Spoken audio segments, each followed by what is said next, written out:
स्वागत आहे आमच्या यूट्यूब चॅनलमध्ये. आज आपण पाहणार आहोत मराठी व्याकरणचे काही प्रश्न. तर चला सुरू करूया. प्रश्न पहिला. प्रतिगामी या शब्दाचा खालीलपैकी योग्य अर्थ स्पष्ट सांगा.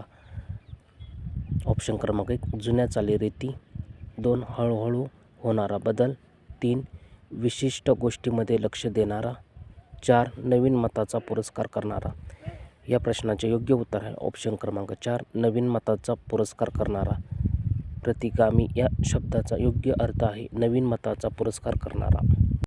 प्रश्न क्रमांक 2 अमृतवेल या पुस्तकाचे लेखक खालीलपैकी कोण आहेत. ऑप्शन क्रमांक 1 वि. शिरवाडकर, 2 पु. ल. देशपांडे, 3 विश्वास पाटील, 4 कवी अनिल. या प्रश्नाचे योग्य उत्तर आहे ऑप्शन क्रमांक 2 पु. ल. देशपांडे. अमृतवेल या पुस्तकाचे लेखक आहेत पु. ल. देशपांडे. प्रश्न क्रमांक 3 स्वामी या कादंबरीचे लेखक खालीलपैकी कोण आहेत. ऑप्शन क्रमांक 1 वि. शिरवाडकर, 2 पु. ल. देशपांडे, 3 रणजित देसाई, 4 कवी अनिल. या प्रश्नाचे योग्य उत्तर आहे ऑप्शन क्रमांक 3 रणजित देसाई. रणजित देसाई हे स्वामी या कादंबरीचे लेखक आहेत. प्रश्न क्रमांक 4 चंद्र या शब्दाचा योग्य समानार्थी शब्द ओळखा. ऑप्शन क्रमांक 1 निशानात, 2 प्रभाकर, 3 रवी, 4 सूर्य. या प्रश्नाचे योग्य उत्तर आहे ऑप्शन क्रमांक 1 निशानात. निशानात हा शब्द चंद्र या शब्दाचा योग्य समानार्थी शब्द आहे. प्रश्न क्रमांक 5 अनेक शब्दाबद्दल एक शब्द सांगा. कधीही नष्ट न होणारे. ऑप्शन क्रमांक 1 विनाशी, 2 अशाश्वत, 3 शाश्वत, 4 अनिष्ट. या प्रश्नाचे योग्य उत्तर आहे ऑप्शन क्रमांक 3 शाश्वत. कधीही नष्ट न होणारे या शाश्वत म्हणतात.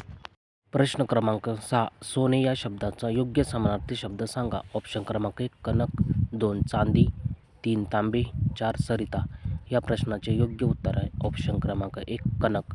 सोने या शब्दाचा योग्य समानार्थी शब्द आहे कनक. प्रश्न क्रमांक 7 आश्चर्य या शब्दाचा योग्य समानार्थी शब्द सांगा. ऑप्शन क्रमांक 1 विचलन, 2 विलय, 3 विस्मय, 4 यापैकी नाही. या प्रश्नाचे योग्य उत्तर आहे ऑप्शन क्रमांक 3 विस्मय. आश्चर्य या शब्दाचा योग्य समानार्थी शब्द आहे विस्मय. प्रश्न क्रमांक 8 टंचाई या शब्दाचा खालीलपैकी योग्य विरुद्धार्थी शब्द सांगा. ऑप्शन क्रमांक 1 विचलन, 2 विपुलता, 3 महागाई, 4 भरमसाठ. या प्रश्नाचे योग्य उत्तर आहे ऑप्शन क्रमांक 2 विपुलता. टंचाई या शब्दाचा योग्य विरुद्धार्थी शब्द आहे विपुलता. प्रश्न क्रमांक 9 सूर्य या शब्दाचा खालीलपैकी योग्य समानार्थी शब्द सांगा. ऑप्शन क्रमांक 1 चंद्र, 2 तारे, 3 आकाश, 4 सविता. या प्रश्नाचे योग्य उत्तर आहे ऑप्शन क्रमांक 4 सविता. सूर्य या शब्दाचा योग्य समानार्थी शब्द आहे सविता. प्रश्न क्रमांक 10 मी अभ्यास केला होता या वाक्याचा काळ ओळखा. ऑप्शन क्रमांक 1 पूर्ण भूतकाळ, 2 अपूर्ण भूतकाळ, 3 चालू वर्तमान काळ, 4 पूर्ण भविष्यकाळ. या प्रश्नाचे योग्य उत्तर आहे ऑप्शन क्रमांक 1 पूर्ण भूतकाळ. मी अभ्यास केला होता या वाक्याचा काळ आहे पूर्ण भूतकाळ. प्रश्न क्रमांक 11 महाराणीचा या शब्दामध्ये कोणती विभक्ती आहे. ऑप्शन क्रमांक 1 तृतीय विभक्ती, 2 षष्ठी विभक्ती, 3 पंचमी विभक्ती, 4 सप्तमी विभक्ती. या प्रश्नाचे योग्य उत्तर आहे ऑप्शन क्रमांक 2 षष्ठी विभक्ती. महाराणीचा या शब्दामध्ये षष्ठी विभक्ती आहे.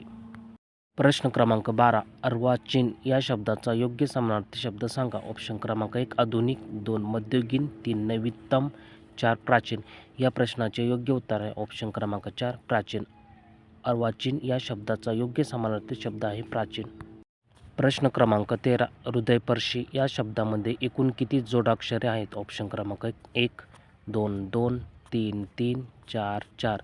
या प्रश्नाचे योग्य उत्तर आहे ऑप्शन क्रमांक 2 2. हृदयस्पर्शी या शब्दामध्ये एकूण 2 जोडाक्षरे आहेत. प्रश्न क्रमांक 14 आभाळ फाटणे या वाक्यप्रचाराचा योग्य अर्थ सांगा. ऑप्शन क्रमांक 1 अंधार दाटणे, 2 जोरात पाऊस येणे, 3 वीज चमकणे, 4 सर्व बाजूने संकट येणे.